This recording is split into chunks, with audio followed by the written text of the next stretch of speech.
And anyways, guys, here is the actual trick. Alright, guys, so to start this one off, all you have to do is, let's say we shuffle up the deck real quick.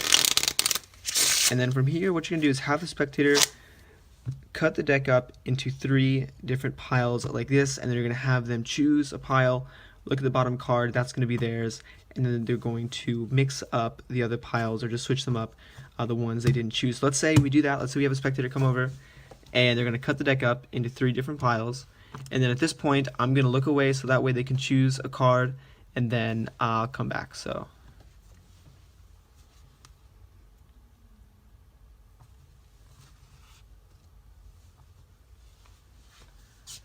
alright, so at this point, let's say, okay, we have the spectator, you guys saw the card already, and then what I'm going to do is, let's say I square up the other 2 piles, just like this. We're going to put them over here, and then I'm going to mix up the deck as well. So let's say I mix up the cards, and just from that, I should be able to tell that the card the spectator chose was the 10 of diamonds. So this is a trick, guys, and if you want how to do it, don't forget to stick around for the tutorial. So the reason I feel like this is kind of one of the better self-working tricks is because you can use a borrow deck and there's no setup. So you can have the spectator shuffle up the deck any way they want, and the trick will still work. So the major thing here is you just need to know the bottom card. In this case, it's going to be the 8 of hearts if the spectator shuffle it up. But if you want to, you can put a more memorable card down there. So let's say we have the ace of diamonds. This way you guys can't forget it. So you can go up to spectator, you can shuffle it up, keeping that key card on the bottom. You still know it is the ace of diamonds. So at this point, you're going to have the spectator split the deck up into 3 separate parts. So you show them how to do it. This way they don't get confused, and this way the end of the trick doesn't kind of get screwed up.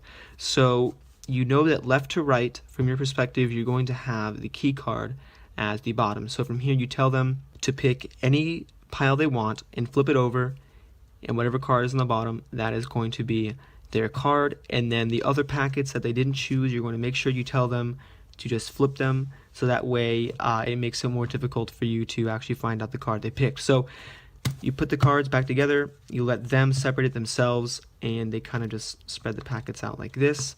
And at this point you're going to look away, so you're not seeing them doing this. So they're going to pick any packet. I'm going to kind of try to show you guys how to deal with what happens with each scenario. So let's say they pick the first packet here, and like I said, you're not watching them. They pick it up, they show themselves, their card is going to be the ace of diamonds. They then switch these other 2 packets around, and then you come back, and now from here you don't know which packet they chose. So at this point, the first step is to immediately take the left packet here and put it on the middle, just like that, with no breaks. And now what you do is you pick it up, and as an excuse to see the bottom card, you say, all right, I'm going to square it up, and you just casually flash it so you can see this card.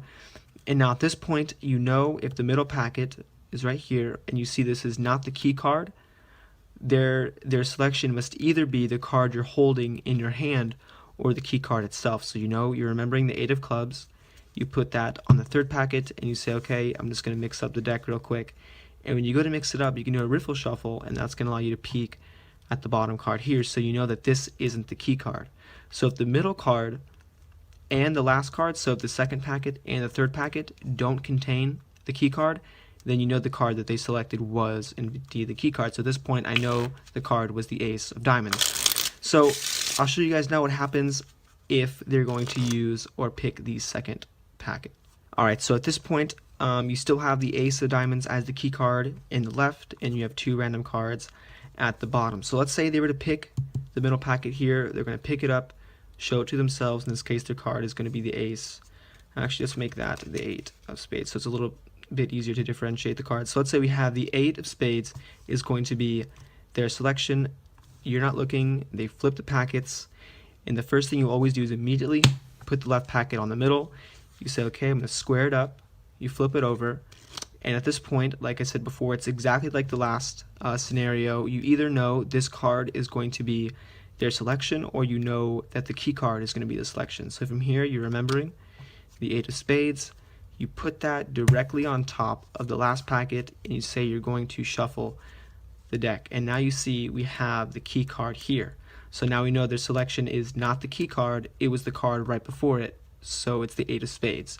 So from here, you already know the card is the 8 of spades, you shuffle it up, and that's kind of the end of the trick, and you tell them it's the 8 of spades.